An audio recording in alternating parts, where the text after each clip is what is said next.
Welcome to Mishia Madness and Motivation Podcast. This podcast is for anyone wanting to evolve in every aspect of their life. Do you want to be better and live life to your fullest potential? Tune in with your host, blogger, entrepreneur, and beauty executive, Mishia. Hi, guys. Welcome back to the podcast. I'm so excited to have you all here. Today, we are going to be talking about credit, as well as some other things that tie into credit. I know credit is such a big, broad topic. Hopefully, I can break just a few things down, especially for business owners, new business owners, and I have a special guest. So, I am going to bring her on and have her introduce herself. Hi, everyone. Hi. Hi, how are you? Thank you for having me. I'm excited. I'm excited too. Thank you so much for being here. Can you just introduce yourself to everyone and tell them, what you're about? Okay, well, I'm Christina, and I go by Christina, the CEO, on Instagram, my social media platforms. Well, basically, I face and help people in funding, helping them with their business credit, their personal credit, educating them. I'm big on education, sharing my personal experiences on financial literacy and credit, taxes, anything that deals with the financial sector, as well as my background. I actually used to work for a federal savings bank and an actual insurance company. So I know the ins and outs for underwriters and, and I myself as a consumer. So I know how to help on both ends. Yes, and I know working probably like with the insurance it is a lot of on the back end. You guys deal with a lot of paperwork. Yeah. Yes, we Yeah, so do. you will have to know the ins and outs for sure. Yeah. Why did you decide to help people and educate them on their credit and start your own business?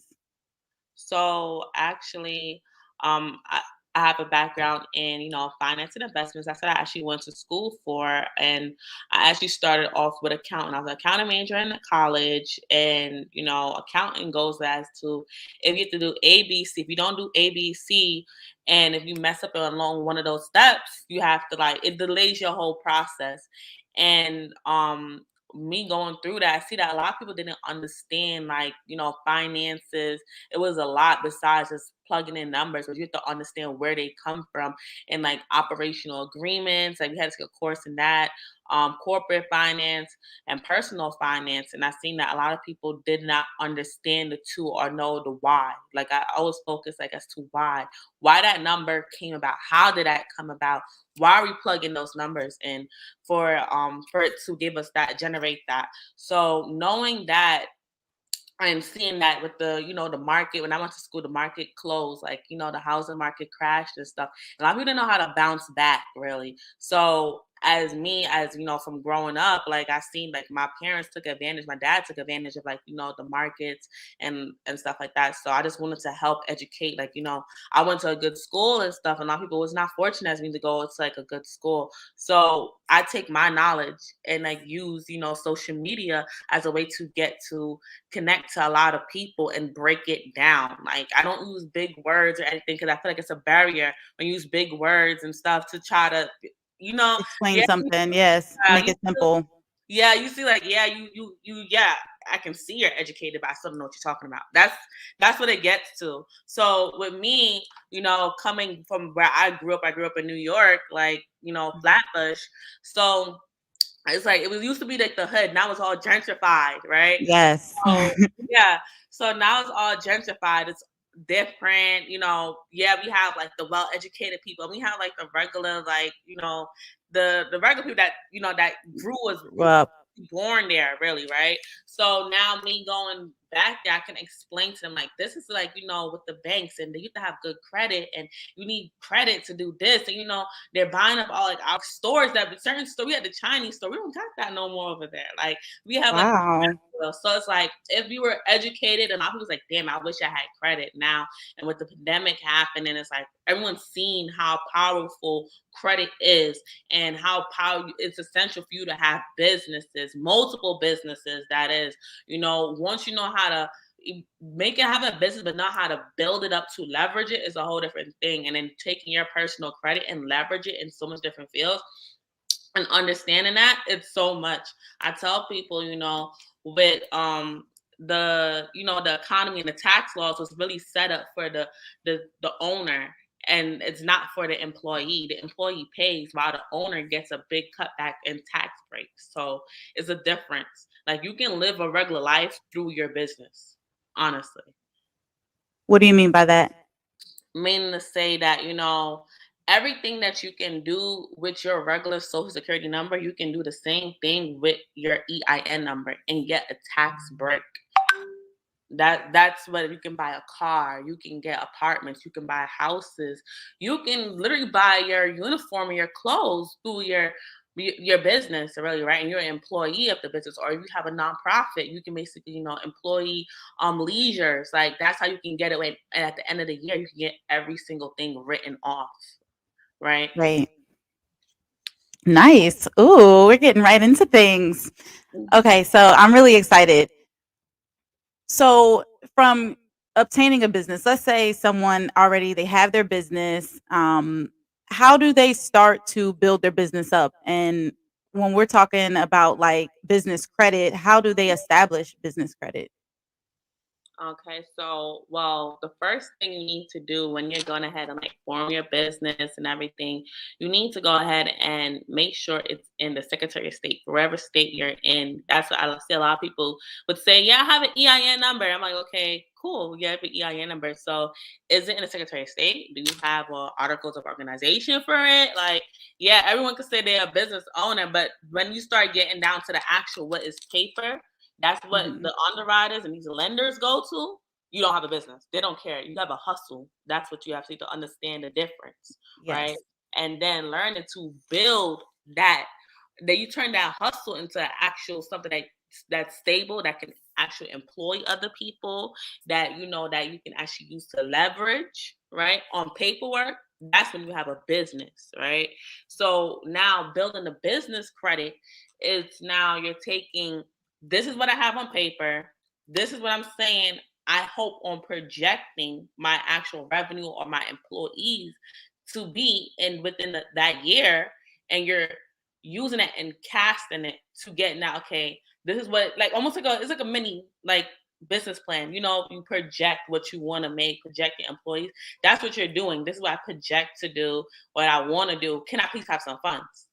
So you use that and you leverage it and you pay back, right? You get these accounts that goes in tier 1, tier 2, tier 3, tier 4, and then you build on. It's just like a computer. It's like a computer game. That's Now, how. can you explain these tiers? What's the difference between tier 1, 2, 3, or 4? Yeah, so tier 1 is like, the net accounts, right? So you go to tier 1, everyone starts off at tier 1. You can skip tier 1, but tier 1 is your net accounts. You can build your business from the ground up. With you not really rich, you're not going to be using your social security number to go ahead and obtain any funds. Your business is standing on itself. Basically, there's no attachment. When you're creating an entity, you're basically creating this identity for your business, for this EIN number. Because when you're born, you have your own identity. You're separated from your mom and your dad, right? You have your own social Right. security number. You go through school, that all becomes you, who you're born at, the college you go to, your job. That's your own identity. So when you're building your EIN, it was like almost like a second chance in life. Like, once you know how to structure everything, right? And when Right. you structure it, you're building on these net accounts. You're taking advantage. Okay, you find like little things. That's how I tell like my clients. Find little things. I know so many stuff is like overpriced. Like, what am I gonna use it for? But they have like envelopes and pens, papers. You guys can go and just buy and use. And I always tell and I advise people to go ahead and create a nonprofit. You can donate it to your nonprofit or give it to your nonprofit. So this is a write off automatically for your business. And those pens and papers, you can go donate it to a shelter. Your Yes. nonprofit is given away. So you finding uses but in that 30s, right? And then you don't want too many. You just need 5 really to get that paydex score. And then you move on to the next thing, right? Which is like the store cards, the gas cards. There's gonna be a Visa cards you could probably use anywhere. And that's where you start getting, you can take off little funding. That's where your Amazon and your Lowe's and your Home Depot, and you can use that and convert that into cash for your business, right? You can expand it, reinvest, or start a new business from that. Then you go on from that, you go on to your actual credit card, your bank cards, right? Your bank retail cards. And then you go and you can get loans from your bank. And you can revolving, and it's not net 30s no more, it's revolving, right? Some of them revolving 60, they give you almost 60 days to pay, or 30s, right? They give you 30 days to pay back that actual amount that you owe, right? And then it goes into the charge cards. The charge card, the bigger limit cards. Okay. Mm-hmm. Okay. So before we even get to, like, when you first establish a business, before a person even gets to, I just learned something, right? I feel like I'm going to be learning this entire interview. So I didn't know that the first tier though was just net, because I'm thinking the first thing that you would do was just like you said, get some type of store credit, and that has to do with the business. So that's really good information. What funding options are available for startups before they can get a bank card and they need funding like now, whether they want to open up a store or they need inventory? So if you're going ahead and you're just trying to start a business right now, they have the other way, which is besides the net Thursday, they have the PG route. So if you have good credit, you can actually PG some of these accounts. The PG, it would not, once the account is in good standing, making some type of payment back on it on a monthly basis, or whatever the terms of the credit card company says, you can actually go ahead and get these accounts and use them to actually start off your business. Like they will give you 15,000, 20,000, depending on your overall credit limit. That's what you're basically personal guarantoring. And these accounts don't show on your personal credit, really. So you can max out the card. It works a Mhm. little different from personal credit. When you max out credit cards, it hinders you. It's bad. Or you use over 30%, it's bad. So on the business side, it doesn't show. It doesn't matter. Utilization doesn't matter. That utilization is actually good because it shows if you're creating expenses, you're creating debt. That means you're generating, because you're supposed to be taking this money, right, and put it into the business, right? That means Right. you're going to be generating revenue. So it's actually good for the business.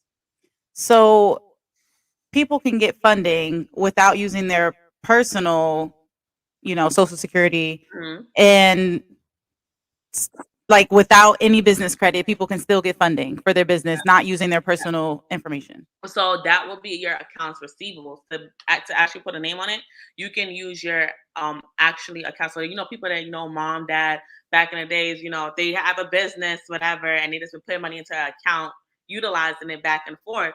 They can take those statements, those bank statements, and actually go ahead and get a loan with that because they see that they already have something already established, right? It already has age. Like, okay, there's security. They're creating a systematic revenue over and over, right?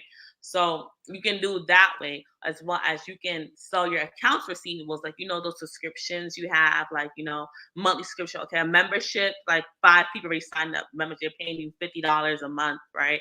You can use that as leverage and get a loan off of that, and use that to start building your business credit, right? So there's Yes. different options and ways that you can go ahead. Besides doing the net 30, besides doing the PG, you can get funding off of that EIN number. Wow.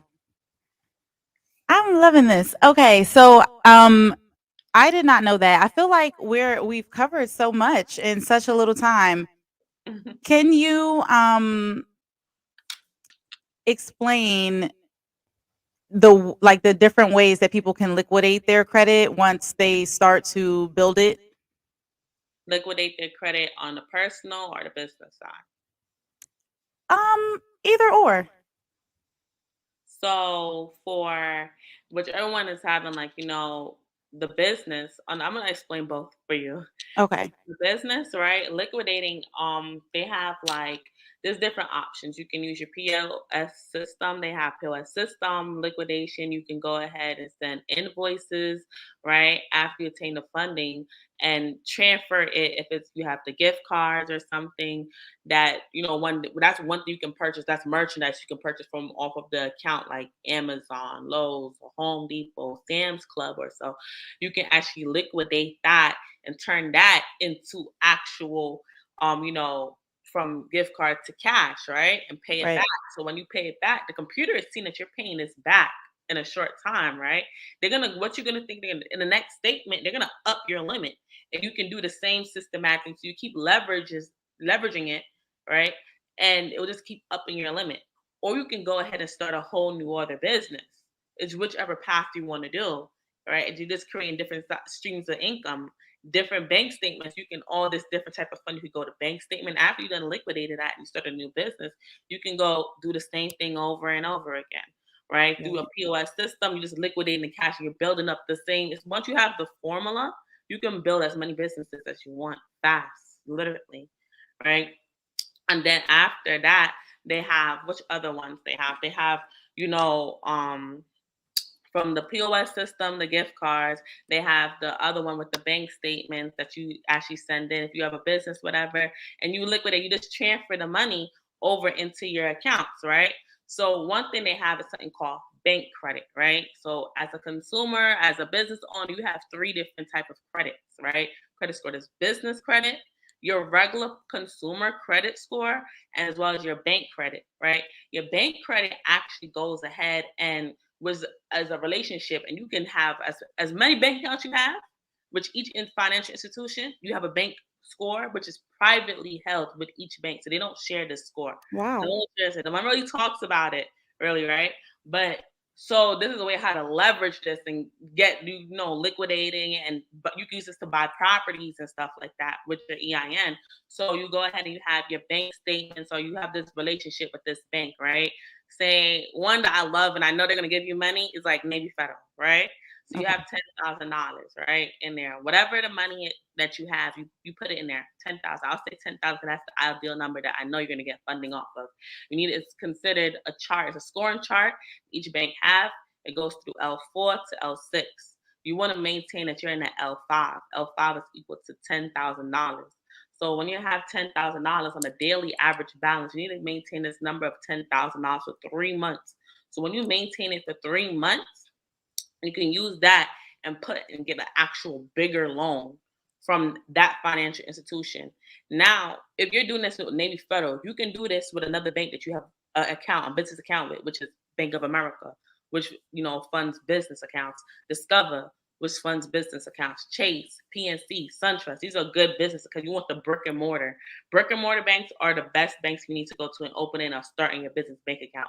So you do that, you can actually transfer some of this money over to the $10,000 or whatever. You can transfer it over. You just sending the money, moving the money around. 10,000 on a daily balance. If you're invoicing, you're sending wire transfers. That's all positive. It's money coming into the account. It's not leaving the account. It's just being transferred and moved around. You're seeing this activity within this bank, right? They don't care where the money or how they're seeing that It's there. yeah, it's there. That's all they care about on a daily average balance. If you know you can't afford $10,000 to keep in there, the lowest I would say for you to drop this balance to is $7,000 to be in a safe zone, because when it's just gonna be a slower application process, but you'll go ahead and get approved, right? After the 90 days, three, all you need is like, three bank statements if it is. Even when you go and apply for like certain things to get a car or mortgage, they always ask for three pay stubs, three bank statements. I call it the magic three to me. So they would ask for this three, and then you just keep it in there for 3 months, and you would go ahead and get a loan with each of these banks that you've maintained this positive balance, making sure there's no insufficient funds, no return checks, no fees. You want to make sure that so you can is all of that is your points with that bank. The more points in the system, it's the algorithm. The more points you have, the better it is. So So it matters to have a good relationship with your bank. with your bank. So the more you have, the more relationships. That's what the credit is about, risk and relationships. So honestly, with relationships will honestly overpower your risk. They would once you have a good relationship with that banker, that banker is going to override it. They don't care. They see, okay, yeah, Mr. John Doe or whatever comes to the bank every day. He always deposits $10,000. We know we're going to get our money back because he deposits money into the bank account, right? Right. The funds is 5,000 every, so they're gonna give that to you versus someone like that comes with this good credit score out of we don't know where he came from, open an account with us. We still don't know. We don't have no relationship. We don't know his behavior pattern. We just know the person that's walking there representing this company, which we're gonna go have to use his personal credit to look at it, and then after we're gonna take in consideration what is on Dun and Bradstreet, but we don't know the relationship. So we don't know. We're gonna test you out and give you probably $2,000 or something. Just test it out. See what you do with it. If you pay us Yeah, back.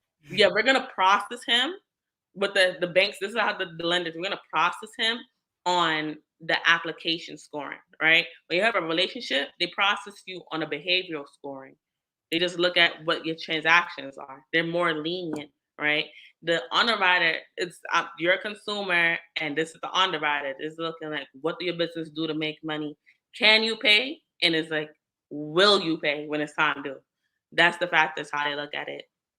On the personal side, when you're going ahead and leverage your business to get more money and stuff like that, liquidation is simply you add your trade lines, you get the high credit card limits for your funding, then you go ahead and you just liquidate it either through some people start up Airbnbs, they create other sources of income, right? Look, that's a good way, paper trail for your business. You starting up these businesses, right? You use the same gift card method or whatever it is that you're trying to use to liquidate, get the cash flow off, right? But one thing, my cousin, I know what he's doing. He buys actual commodities like gold, diamond. That's how he liquidates his stuff. He'll Mm. get it, leverage it, and he'll go buy gold and diamond. Because gold and diamond, it was gonna do is gonna go up in value. Right? That's what really our money's focus is built off of. Through the Mm-hmm. war, that gold, diamond. When they ran out of resources, that's what they did. They created credit. That's how they actually created credit, so people can Mm-hmm. leverage. And so they created that so we can have houses, and so we put our houses, so now they can abstract that to create more gold. So the bottom line is gold, diamonds, Right. so silver, like copper. So that's what he actually gets his money and throws it and buys everything. Like that's all he buys. So that's how his liquidation, buying raw Do commodities. yes, I was gonna say, do you buy you Well, know, my mom, so what we do is we go and buy, like, Guyana gold. Like they say, it's like the best quality gold. Um, okay. it's the highest level quality gold. Like that's one of their gold, rice, what else? Like it's five main resources we have in that country. So, but gold is the top, and out of gold for the whole of like the world, everyone goes to Guyana to get their gold. So it's pure. And so that's what I have. Like I have my family pass it down to me, and they're like, anything, Awesome. you have your gold. Like that's what I have on right now. Yeah. Like, so it's like you can tell, like if you see her, it's just like that rich yellow. So it's like good quality. So that's what they buy. Me, I've also like bought properties with my EIN number, using the whole credit stuff and leveraging it, and bought it for 50,000. Now it's worth 140. So. You hold on to it, right? Mhm. Have you bought any like properties, like established properties? Because you brought up the Airbnb. Is that something that you are interested in, or something that you're doing currently? I did it basically in the early of the year, in the height of COVID. Atlanta was basically on tilt with the Airbnb. Just Like, yeah, it was jumping. it was like you got $200 a night from an Airbnb guest because that's what they're paying. Like it was very hard to find. If you found one, that's what they're charging. That's what I charge. I have an Airbnb in Buckhead here. This one, I just haven't gotten into it. I felt like, that's not really, it's something I want to do, but like I've been there, done that, test the water, seen how it is, gotten with the wave and everything. But I actually went on to like, fixing and flipping properties, buying that way. Nice. So yeah, I stepped into that realm. How did you get into that? What made you say, okay, Airbnb is not not for me? Well, one of my friends actually, he did Airbnb when Airbnb first started, like back in the days, like Up to a 2020. while ago. Yeah, Yeah. he did it, and he's like, it's too oversaturated. He's like, it's too oversaturated. So he did Airbnb, made a Oh, killing on Airbnb. Like he said, he would charge like $300-$400 a night. Had high rise, had like 10, 20 Airbnbs managing wow. here in Atlanta, and then he also did in the UK Airbnbs. And he was just like, nah. Like I was like debating, like, you think I should whatever? He's like, try one and see if you like it or not. But he's like, nah. I think How it's a stepping stone. He said, everybody, it's a stepping stone. okay. How strict are they in Atlanta with the Airbnbs being in like apartment complexes? Well, they're very strict. I'm gonna say they are. They don't want it. They're actually giving reward points for you to the Airbnb guests to say if you stay What? with Airbnb, please let us know. It'll be $50 or $100 reward. Yes, the apartment Wow. are doing that as well as here's what they're doing. So you have a listing on Airbnb, right? If they know that you rented this on a certain name, like really, right? It's a private consumer um person, right? I rented it under my name, right? But like to say whatever the complex is, right? They said no Airbnb. They literally tell you that they wrote that into their leasing contract. Now they agree by it Yes. before they give it to you. You agree by it. If they feel like you're doing Airbnb, they will go ahead and terminate you 7 days notice. Terminate before they were supposed to give you 30 days, but now it's 7 days termination, or they can give you immediate termination, courtesy 7 days. They're going ahead and book it. They're booking it like an actual guest, right? So they Mhm. go ahead and will so to say the zip code. I'm saying book his zip code 30303, right? And they'll just type in. That's how they're gonna go in and type in the rental people, the property management people go in and type in. They make a whole account, book it, ask you questions, whatever, because they're seeing. Right, they told you no Airbnb. These people are going ahead. People are still going ahead and get Airbnb on their their stuff. Saying yeah. I want this Airbnb. They'll go just furnish it. They take the pictures. So what they're doing when they're building these apartment complexes, they have signatures. Signature lighting, signature bathroom, signature countertops. Like, Oh, so when you put the pictures up, that's our kitchen. That's yes, Portland kitchen. Like we know that's our kid. That's our floor plan. Especially when right. you do those videos, is what they that's Portland's video. Like, and they'll put the pools. People want the amenities. Want to feel Mhm. you listen. So they'll go ahead. They'll go and GPS look. They'll look to see what the Airbnbs and they'll filter it on out. They'll see, okay, this complex, okay, that look like ours. Let me book it. They'll go book it, everything for a couple of nights. You're not gonna turn us. You see, you got $1,000 Right, you seriously down. gotta Yeah, so go ahead and book it and everything. And then after, you do you think you having a guest is really them? They will cancel. Someone will cancel. I never had any of that, right?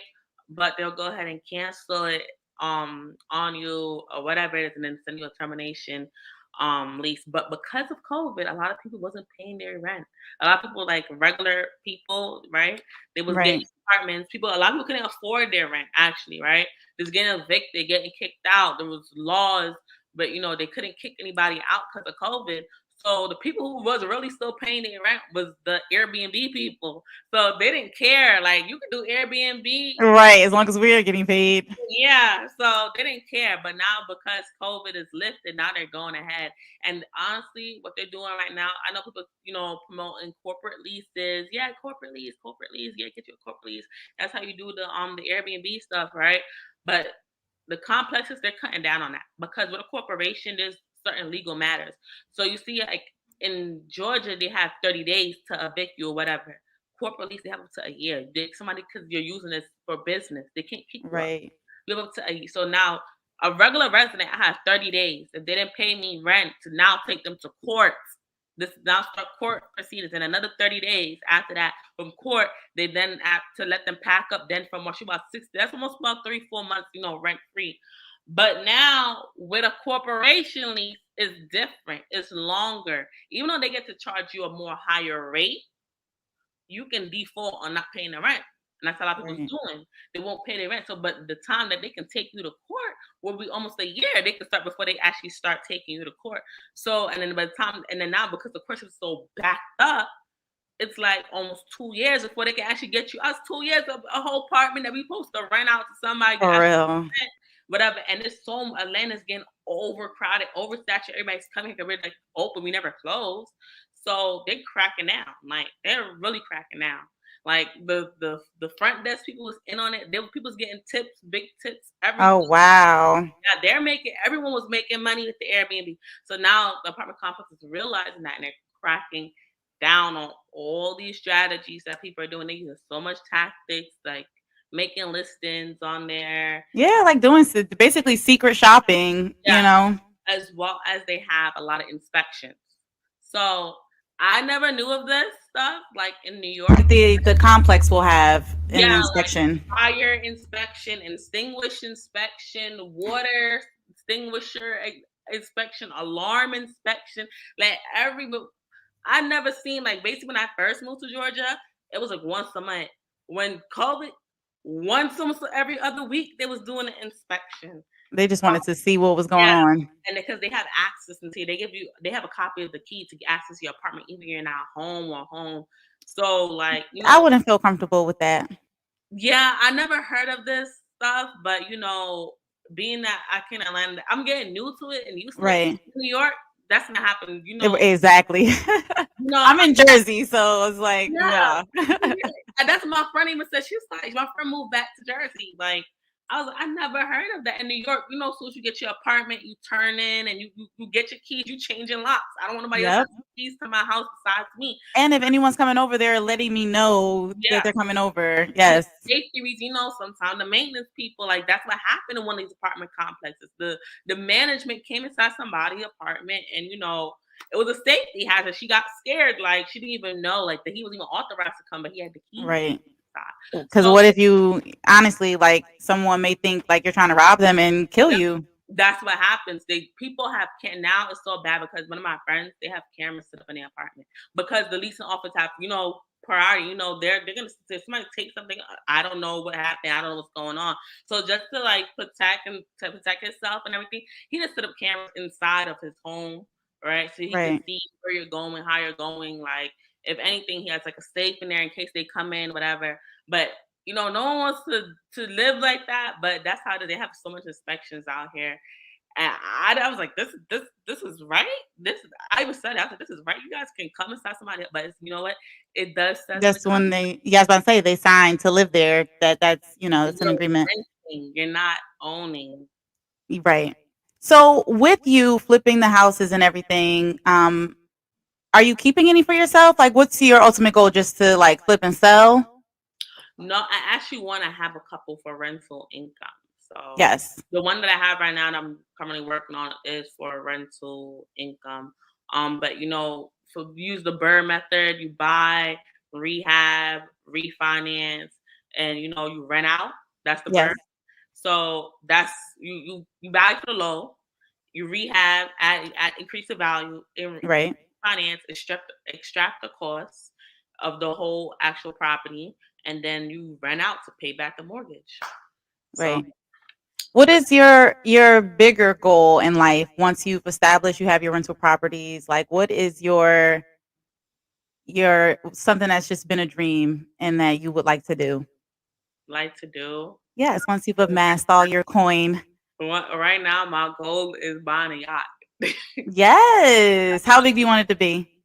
I seen one that was like for $40 something, $50 something $1,000. So I'm like, current goal is like about 50 or 70 in foot or so. Okay. So it's like it has like a double decker, but it's like an older one. So I already know I want to like upgrade it, do some upgrades. Okay. He bought one, and he did a couple upgrades, like basically put a flat screen TV, put a bar. So that's I'm like it's the same thing. Like not everybody. Would you rent your yacht out, or would you just move somewhere where there's water and just?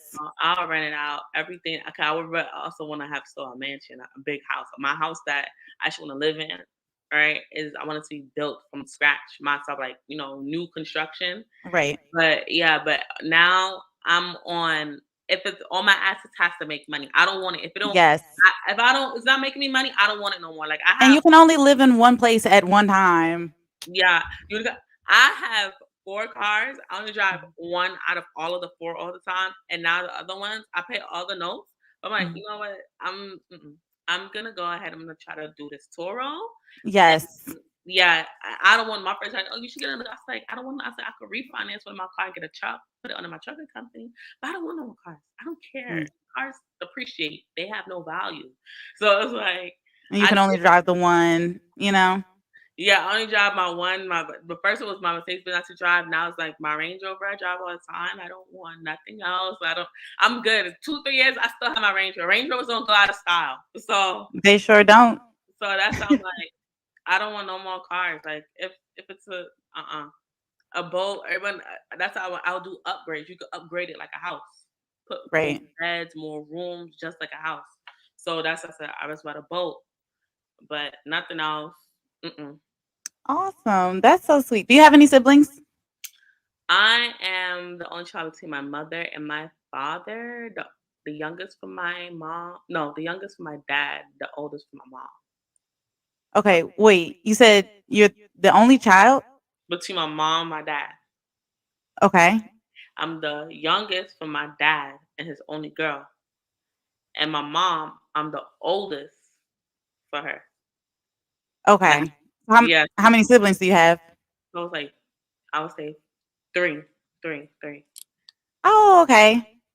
Cool. Are they into like do you guys invest together or are you like a solo, just you and your mom? No, it's just like I'm a solo. Nobody else. Like my sister and my brother, they're minors still, right? Okay. She spread us all out. And my brother, my older brother is not into that. He's into like art, drawing, Okay. graphics, stuff like that. I And take him now art collection, like collecting art, can be very lucrative as well. the NFTs. Yes. The NFT, Yes. yes, yeah. I was like, damn, I seen it a couple months ago, and I was just like, what is this like? And But now no, you keep seeing it. one person, what they did, what I seen, bought it for like $285, like $300 or $600, and now the thing's worth like $150,000. I'm like, wait, Ooh, what? I'm like, I was I about to need to buy. buy one. I started looking. I get the email. Sometimes I'm like, I need to buy somebody ebook now to go ahead and try to figure out what is this NFT stuff like. I need to get in, because Bitcoin. When I was in school, that's when Bitcoin was like about pennies, quarters. So like Yes. in school, that's when it took off. I didn't hear nobody talk about it in my school, but they probably really did. I went to arts and business school, Mhm. but I was in the lower level school, like part of the school, like basically probably 10 a night, and I graduated early. So I was never really into like the teachers was probably telling certain students because the teacher did tell a couple students, and those students did invest in Bitcoin, and those students are multimillionaires now. So Yeah. I wasn't in that clique as of the time, right? Because the school had did like a gentrification. They broke it down into 4. So I'm like, if I wish, I really wish, I wish if we could go back, Seriously.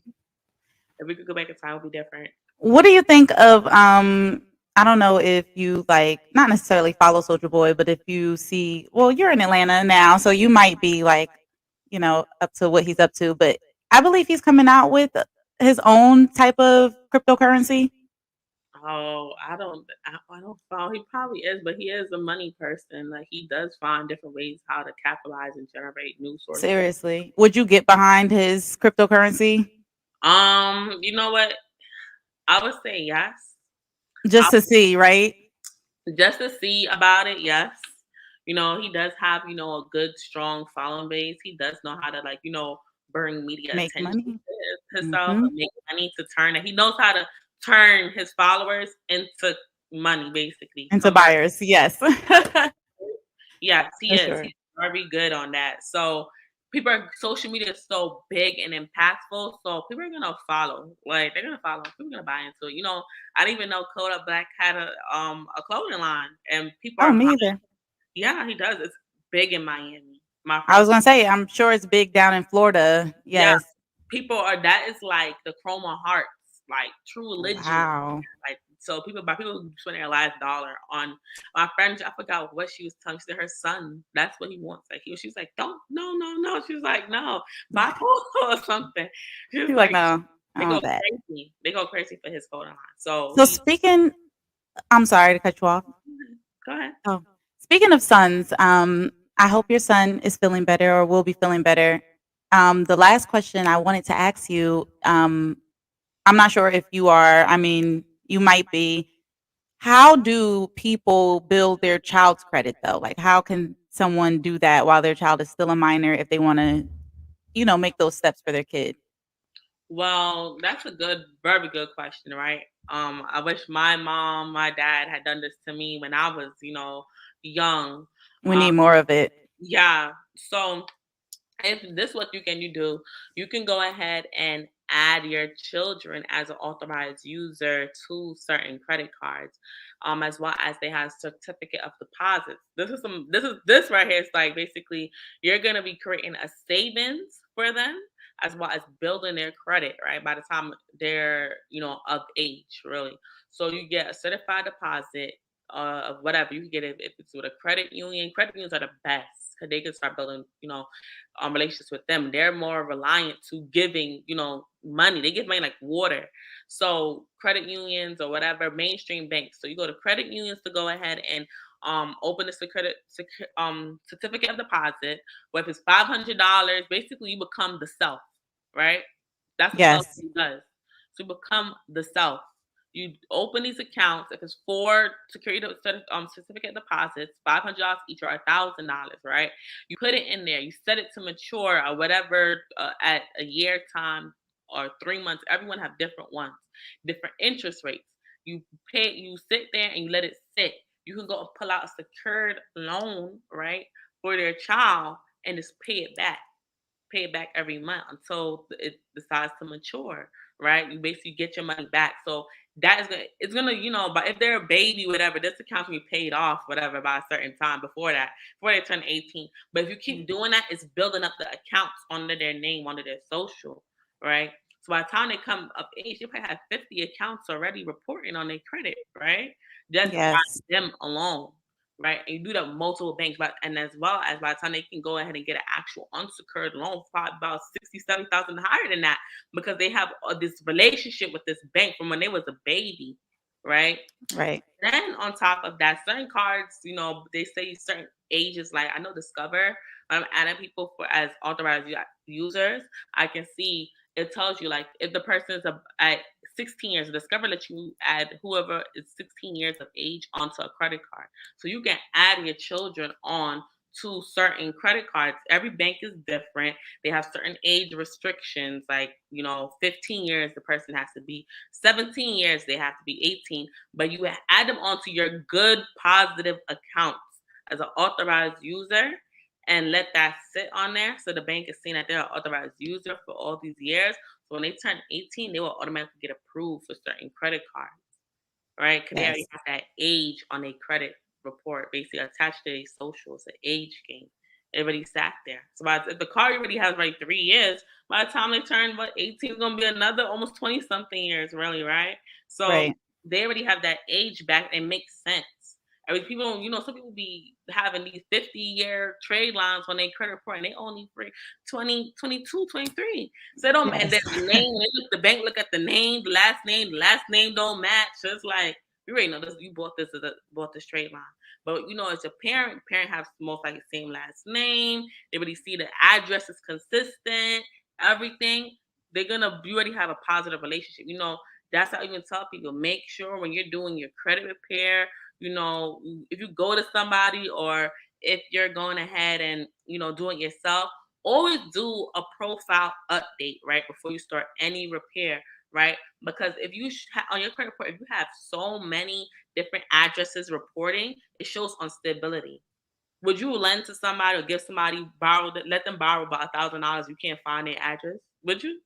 Right. Think about it. They show that they have 20 different addresses. So now this person ran off with your money. You don't know where to start looking. You don't know to go to Ohio, to go to Georgia, to go to California, right? It's so uncertainty, right? So what you want to do is structure that credit profile to have one consistent address or as less addresses reported as possible. One name, right? One date of birth on there. And some people don't know that sometimes the bureau show different social security numbers for you because something a number was off, right? When they took the application and they took it in and ran your credit with this actual social security number, but now the reporting, sometimes they report whatever they want. They're already getting their money. The account already open. You're making your payments. They don't care about that. Just continue making the payments, whatever. And you will not know until you actually pull your credit report, a detailed credit report, to know you have inaccuracies of different addresses, different names, different, date of birth. Honestly, the credit bureau TransUnion, they have that I was born in July. I was born in August. So Wow. yeah, and I have to send a profile update with them every time when I'm about to apply for a new credit card. I just make sure because I don't want like any silly inaccurate information be reported or pulled on my credit. So I want when I apply, I get the most optimized chances of applying. So I just send a profile update before anything and see, okay, copy paste method as I tell people copy paste, and that's how I get the application approved. And you also do credit repair, right? Yeah. Where can people find you to connect with you, whether that's like for more knowledge or if that's to get help with credit repair? Yeah, so everyone can find me on, Instagram, Christina the CEO. I'm supposed to have, my Facebook page, which is, Christina the CEO, Christina the President for my Facebook page. But I'm mostly, on Instagram, promoting a lot, TikTok, Christina the CEO, and I'm basically thinking about starting my YouTube channel. So Yes. And have you secured your name for your YouTube or not yet? no, this is new to me. Like I'm learning how to do all of this stuff. Oh, awesome. So I put together the first page, but I need to formalize and put my little icon and everything on there. So I can actually can I save all my lives, really, right? So I Right. can just download them, put them all on YouTube to see everyone on YouTube, can see, reach more people, educating people, spreading the word, the knowledge, right? And Yes. everyone have their own interpretation of saying things and getting to cross the people. Everyone have their own, like, special sauce, I would say. Yes. So I probably might. There's probably some people out there probably looking for me, and they never knew me. Yes. I haven't put my face on there, so hoping to do that. And that's why I was like, you know what? I thought of it today. He's like, you know what? Not hoping to do that, going to I do was like, that. that's what I thought about. I was like, before the podcast that I was sitting there getting ready for it and everything, I was like, you know what? And I seen someone else like someone actually on our Facebook group say, like how to get more clientele. And one guy he actually went and about credit. Everyone's going crazy about credit, right? Mhm. So he started a YouTube channel, and he started this thing last year. This guy is like a regular guy. You probably like look over his. He's like he dropped this link for his YouTube channel. So I was like being curious. I was like, let me go into his YouTube channel. Girl, this boy had like 50 to 40,000 followers. I was like, wait, what? It said Yes. subscribers. And I'm like, if he gonna do that, imagine what I can. He didn't even say he's doing Instagram. So I'm like, Yes, and you have really good knowledgeable content and you break it down and you just it's just so many like small parts about it and I feel like you just lay it all out. You're like, okay, this is what you got to do. Oh, and this may happen and this is how you prepare for it and and that's why when I saw your Instagram I'm like, no, I definitely have to connect with you and I definitely have to have you speak on really, I didn't even care what we spoke about, but I went through your Instagram and I saw how passionate you were about teaching like credit and just being better with money management and all of these things, and I was like, I have to have you on here. But watching you and how passionate you are about speaking about those things, even if you do put other things on your YouTube channel, I definitely encourage you to do that, like yeah, 100%, yeah, I'm gonna do it basically. and it's gonna take off. Yeah, everyone says that. It was like, girl, you're gonna take off. Like, Yes, you're gonna. It's not like cap or something fake. You're just putting on like a show. It's like I actually look forward to. Like my friends, like people even said like DM me. I was like, no, you're a blessing. Like, you know, you're educating. You actually know you talk. You're very passionate. Like Yes. I was like, I guess I was like, it looks. I'm that passionate. I'm like, yeah, you're passionate about like, but I didn't know. Pop people were saying like, you are passionate, like really tough. Yes. I was like, really? And it's like, keep going. Like you're gonna everyone keeps saying, no, you're gonna take. I see it. And it's like, I don't just people. A lot of people like saying, a lot of people like, you know, that I met like that spiritual and stuff. It was like, no, I don't just say this to just say this. Like, no, I feel like you are. Like God is saying Yes. it's gonna come. You probably because you don't put yourself out there, but you keep going, you're gonna take off. You're gonna blow up. Everyone keep, I'm like, Yeah. okay, we'll see. We Like will. Okay. Let me know when you make your YouTube channel. I feel like make it ASAP. So even if you don't have any videos, I can leave the link down in the description box below. I am. Thank you for having me. No, thank you so much for being here. I really, really had a great time. I And are you on LinkedIn? LinkedIn. I can't remember the actual profile of my LinkedIn.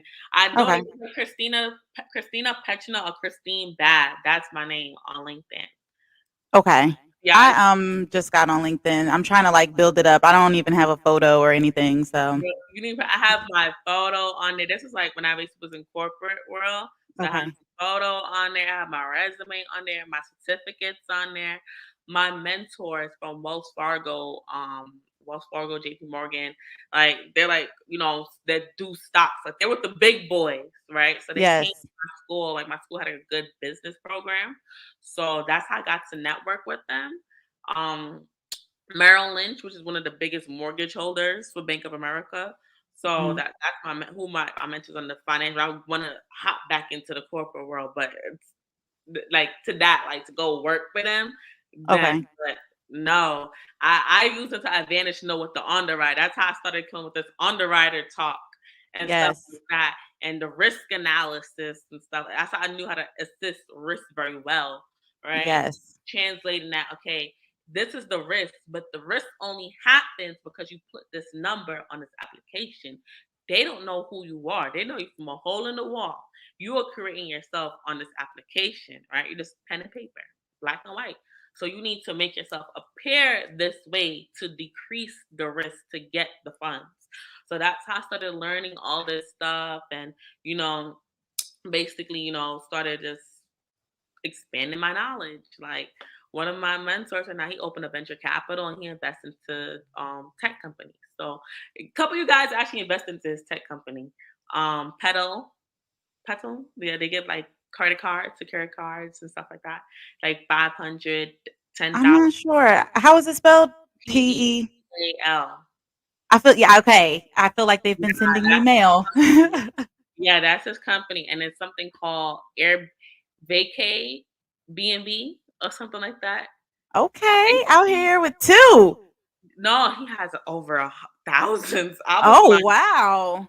he raised about $30 million or so, I would say, to get this company because it's tech companies. You go to Crunch, is it Crunch or Tech Crunch, whatever? They go pick companies, whatever. So Mhm. he's a venture capital, so he basically get the funds and delegate them out to people. So yeah, so that's what he was basically do, and I was like, oh wow, like when you go, it's like basically I told him it's gonna help gear Airbnb. When you go to a hotel, they have the amenities. You get to go to the pool, you get to do if it's horseback riding or something like that. Right at the So gym. Mhm. yeah, so his company basically what it does is it does all of that. And like so when you go to so imagine you go to Airbnb, you're at Airbnb, just get the room, right? But you don't know what to do in this area. You've never been here, right? So his Right. company gives you the amenities. Basically a day pass to whatever hotel you want to go to. So at that hotel, Mm. you pay if it's $100 as a day pass, you pay $100 and you get to do everything in the hotel.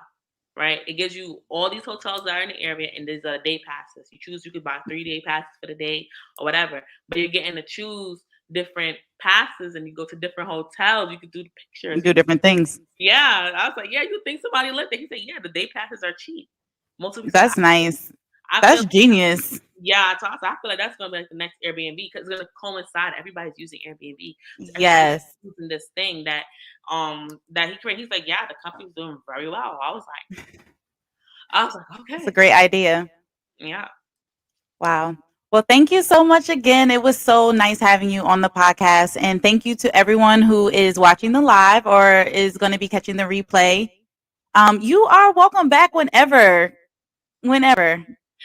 Thank you for having me. I was excited. I had fun. I really had fun, Awesome. and sharing my knowledge, communicating with you back and forth, and telling everyone about personal credit, business credit, and everyone not to stop just the pandemic because we're going back into gear in the economy. Don't stop working on it because the pandemic is over. Don't do it. Just still work on your credit because it's gonna happen. This financial crisis happens every 10 years. It really happens. First, it was, great. We had an actual depression before back in the days. Then after that was the Great Depression. Then from the Great Depression, when the inflation that happened in the 1980s. Then from that, we had the early 2000s with the World Trade Center. Then after that, we had the bubble with the housing market. This is just another one. Some of my teachers actually predicted some of this stuff that was supposed to happen with the housing market. So it's kind of not over because the housing market was supposed to crash because it has to equal out the Has to money. reset. Yeah. Yeah, it has to do a reset again. And then again, there's going to be another reset in the next 10 years. So every Yes. 10 It's just years, how the stocks are too, up and down, the peaks and the valleys. every 10 years, that's how it goes. But Nice. anything else, y'all can just DM me, follow me on, IG Christina the CEO, and I can answer any questions y'all have. Yes. And I will be leaving all of the links down below. All right. Okay. Thank you. Thank you. Good night, y'all. Good night. All right, everybody. I hope that this was so helpful for you guys. It was really informative for me. I'm going to be leaving Christina's information down in the description box, of course. And really go check out her Instagram. She is like truly, truly passionate about what she does. You can tell in the way that she teaches, the way that she educates and spreads the information. So definitely go check her out. Okay. All right, guys. Misha Madness and Motivation.